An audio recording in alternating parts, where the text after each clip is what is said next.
Bonjour à tous, bienvenue dans cette nouvelle vidéo sur ma chaîne YouTube et on se retrouve aujourd'hui pour une vidéo news média. Je sais que c'est un format qui vous a plutôt plu les dernières fois que j'ai pu le proposer. J'ai pas mal de petites news qui ne méritent pas une vidéo complète comme j'ai pu le faire il y a quelques jours sur Koh Lanta. Et donc je me suis dit je vais faire une vidéo news, je sais pas combien de temps elle va durer, j'espère pas trop longtemps.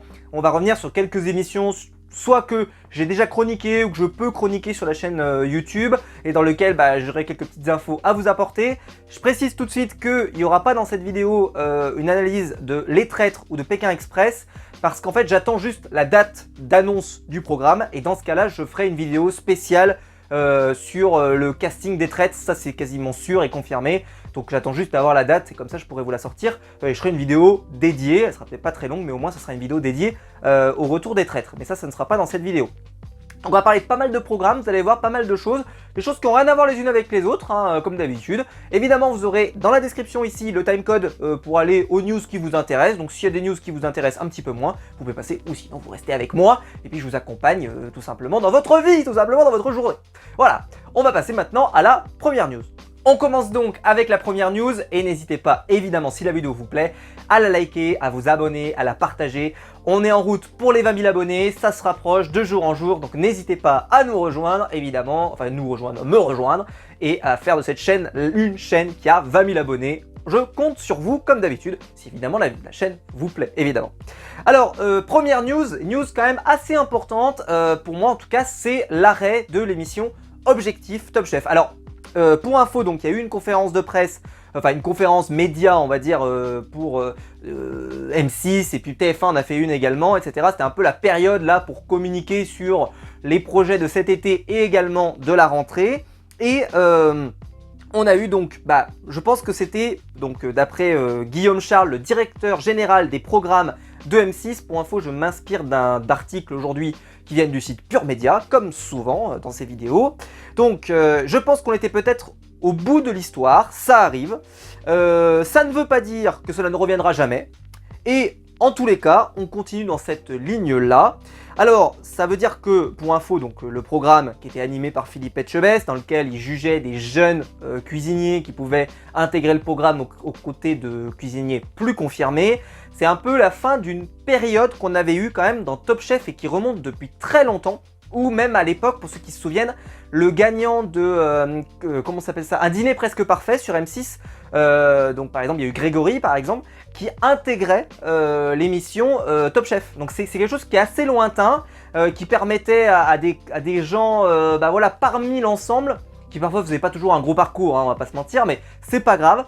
C'était un ADN que moi j'aimais bien dans le programme, même si moi je suis honnête, je n'ai pas le temps de regarder tout ce qui existe, donc j'avais pas le temps de regarder Objectif Top Chef en Access Prime Time, souvent je suis même pas encore rentré chez moi à ce moment-là, mais voilà, je suis assez pas déçu, mais un petit peu triste que le programme s'arrête. Donc par contre, bon, M6 va continuer en communiquant, donc voilà, l'avenir sur des divertissements culinaires. Le culinaire fonctionne très bien, voilà, ça a été précisé donc pas toujours par la même personne. La meilleure boulangerie de France par exemple, ou Tous en cuisine, donc avec Cyril Lignac, pardon, reviendront à la télévision dans les semaines, mois qui viennent. Donc il n'y a pas du tout une envie d'en mettre moins de cuisine à la télévision, mais plutôt différemment. Aussi, alors là par contre c'est le point positif, est-ce que ça va permettre à Philippe Etchebest de proposer plus de cauchemars en cuisine? Parce que moi j'adore cauchemars en cuisine, peut-être. Donc ça peut être une bonne nouvelle, voilà, liée à ça. Pour info, donc il y a des programmes qui vont arriver, comme par exemple Ma recette est la meilleure de France, portée par Cyril Lignac, François-Régis Gaudry et Stéphanie Lequelec. Voilà, pour info. Et on va avoir la meilleure cuisine régionale, c'est chez moi, qui sera pilotée par Norbert Tarrer et Johan Comte, donc qui ont également participé à Top Chef. Et également Philippe Etchebest, évidemment, sera toujours aux manettes de Cauchemar en cuisine, qui aura donc de nouveaux épisodes. Bref, voilà, M6 ne va pas arrêter la cuisine, mais en tout cas cette émission ne sera plus proposée. Dites-moi ce que vous en pensez, si vous étiez un aficionados.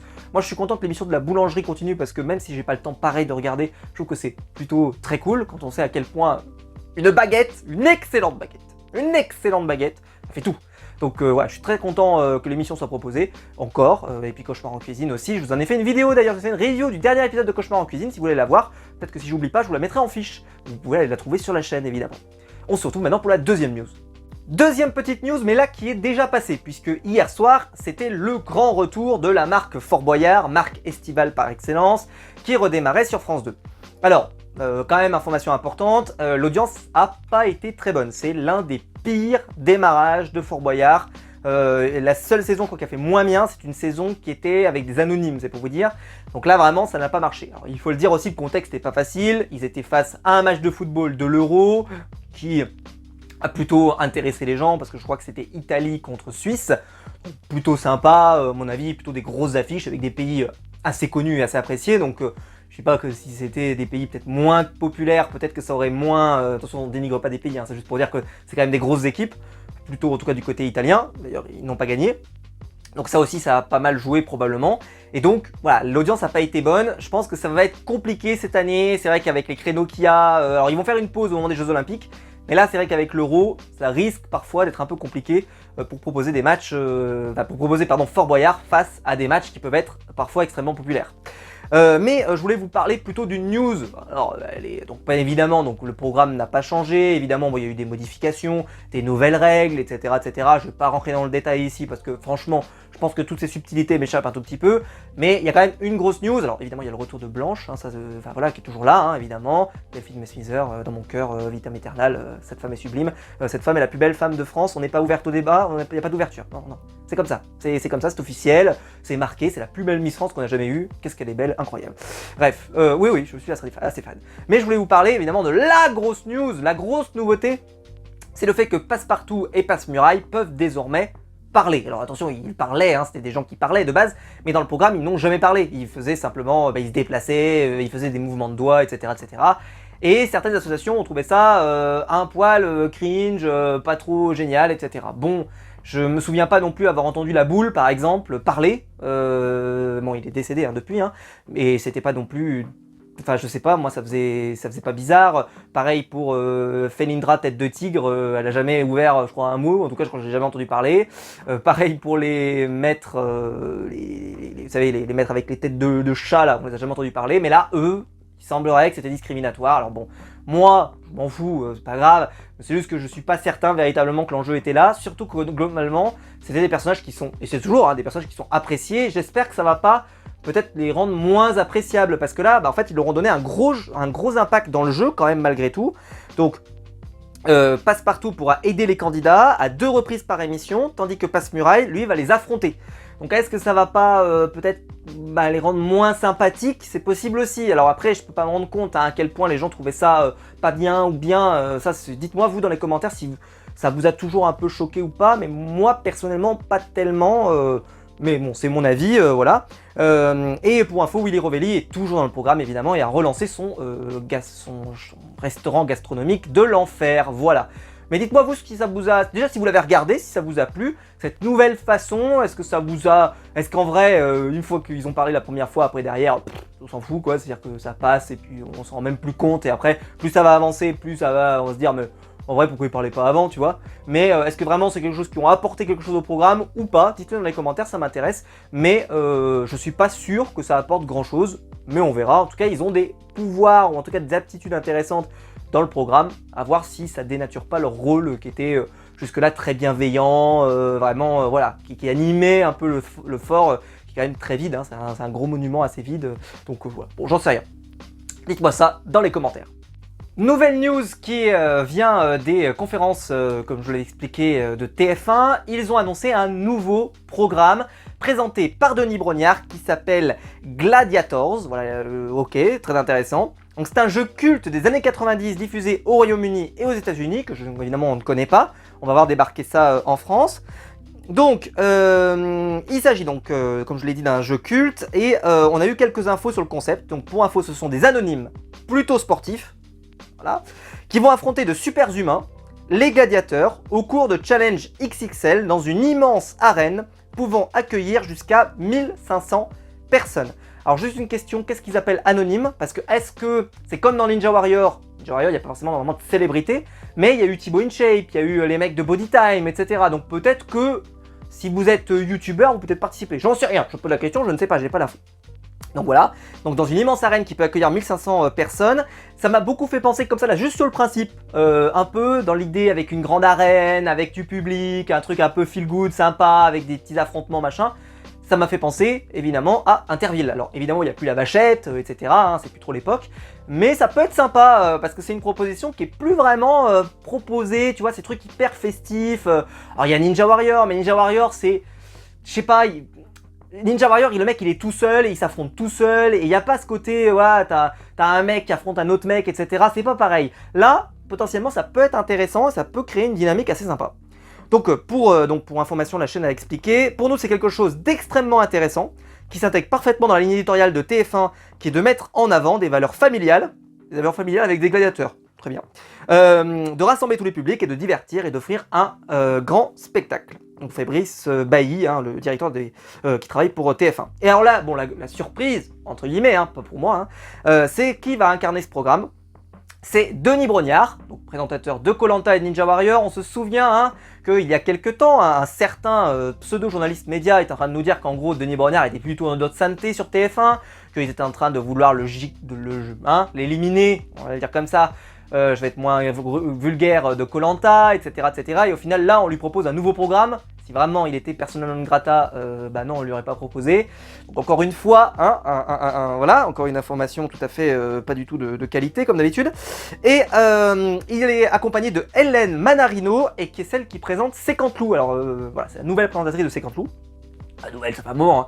Voilà, j'ai pas d'avis véritablement sur elle, mais je pense que ça peut être très sympa. Et puis surtout, s'ils veulent vraiment faire une figure du groupe TF1, bah c'est vrai que leur donner Canteloup c'est déjà pas mal. Mais là, lui donner un gros programme, si ça marche, ça peut être très sympa, ça peut la pousser, voilà, ça peut la pousser encore plus loin. Elle est aussi dans la matinale de Bruce Toussaint, donc voilà, c'est plutôt cool.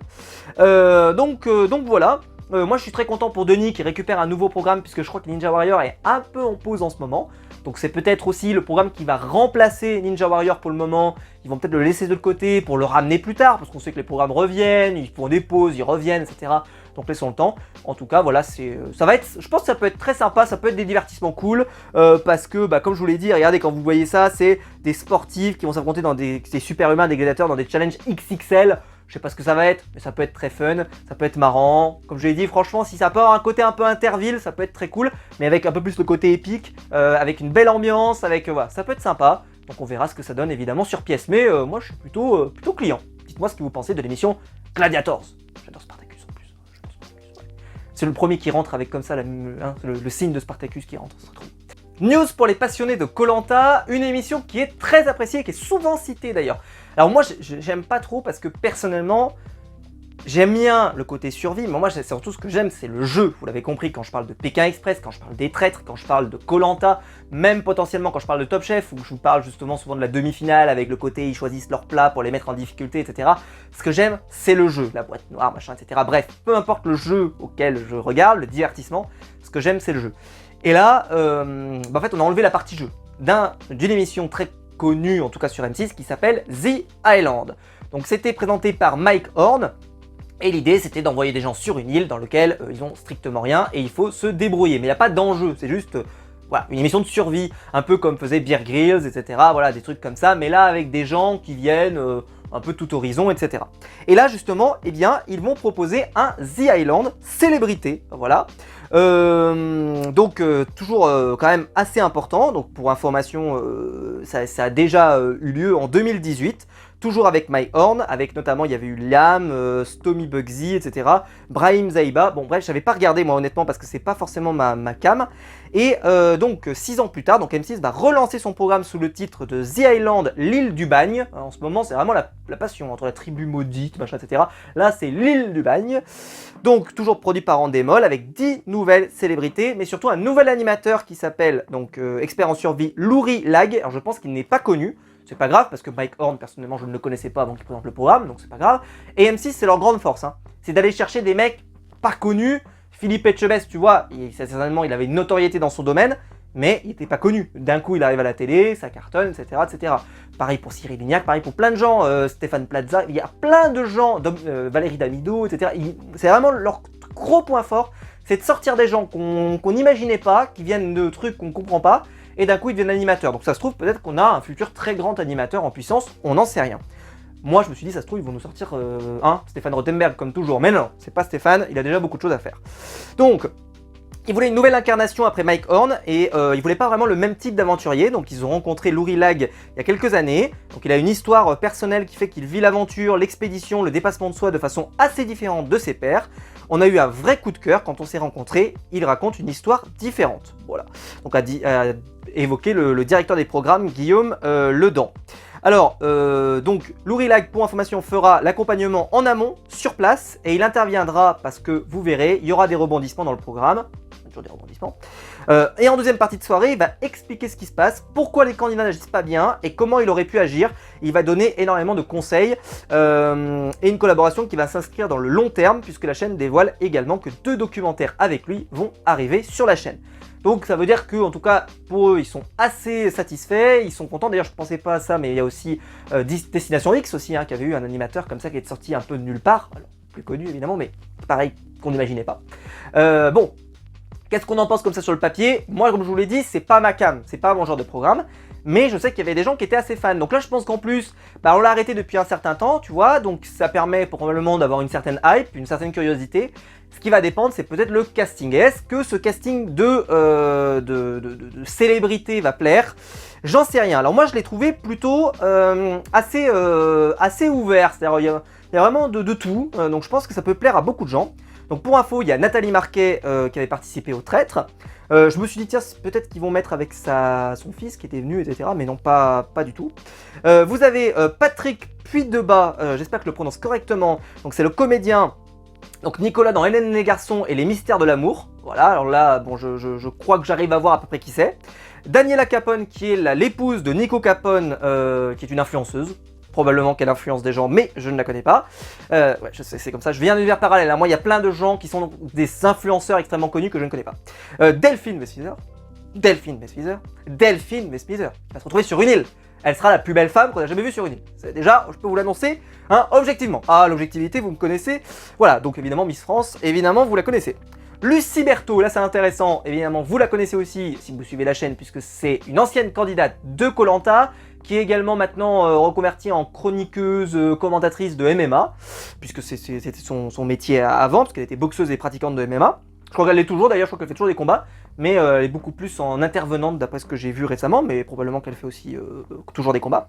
Sidney Govou, ancien footballeur professionnel. Terence Tell, mannequin et acteur et finaliste de Danse avec les stars en 2018.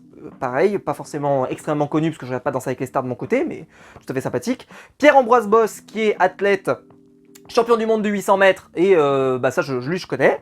Julien Cohen, qui est antiquaire dans l'émission Affaires conclues, plutôt sympa, je le voyais pas du tout sur une île en train de crever la dalle, donc très intéressant. Et alors là, grosse surprise pour ma part, mais je pense que c'est une excellente pioche, Karine Galli, animatrice et journaliste sportive sur la chaîne L'équipe, j'adore Karine Galli, moi j'aime beaucoup, je sais souvent on taille les gens qui sont sur l'équipe etc, je m'en fous, mais moi perso je trouve que c'est plutôt une bonne animatrice et une bonne chroniqueuse de ces programmes, et je pense que ça peut être très cool, parce qu'elle est quand même, elle a du caractère, donc je pense que ça peut être très sympa. Bref, personnellement je trouve que le casting est plutôt sympa, alors est-ce que je vais regarder? J'en sais rien. Peut-être que je jetterai un petit coup d'œil, peut-être que tu vois, si je corrige des copies et que je sais pas trop quoi faire. Je sais pas quand est-ce qu'aura lieu le programme, mais en tout cas ça m'intéresse. Donc pour info, elle aura lieu en Thaïlande, pour information, cette émission. Et voilà. Dites-moi vous si vous allez la regarder, si ça vous intéresse, si ce casting vous plaît ou pas. Alors c'est sûr qu'il y a un peu de tout, hein, mais est-ce que c'est pas aussi ça? Par exemple, là, je la connais pas cette influenceuse Daniela Capone, mais je suppose que voilà, ça doit pas être la plus grande aventurière du monde. Delphine non plus, on l'imaginait pas comme ça non plus. Voilà. Donc je pense que c'est bien aussi, ça va être sympa aussi de voir des gens un peu dans un truc un peu à contre-emploi. Ça peut être cool. On verra comment ils se débrouillent. Ça peut être marrant, ça peut être sympa, ça peut être cool, mais peut-être pas. Peut-être que vous avez un ressenti mauvais sur ce casting. Dites-moi dans les commentaires, ça m'intéresse. La vidéo est terminée, j'espère qu'elle vous aura plu. Si c'est le cas, vous pouvez la liker, vous pouvez vous abonner, vous pouvez la partager sur les réseaux sociaux. Il y a le bouton rejoindre juste en dessous pour donner un membre de soutien. Et je vous en remercie.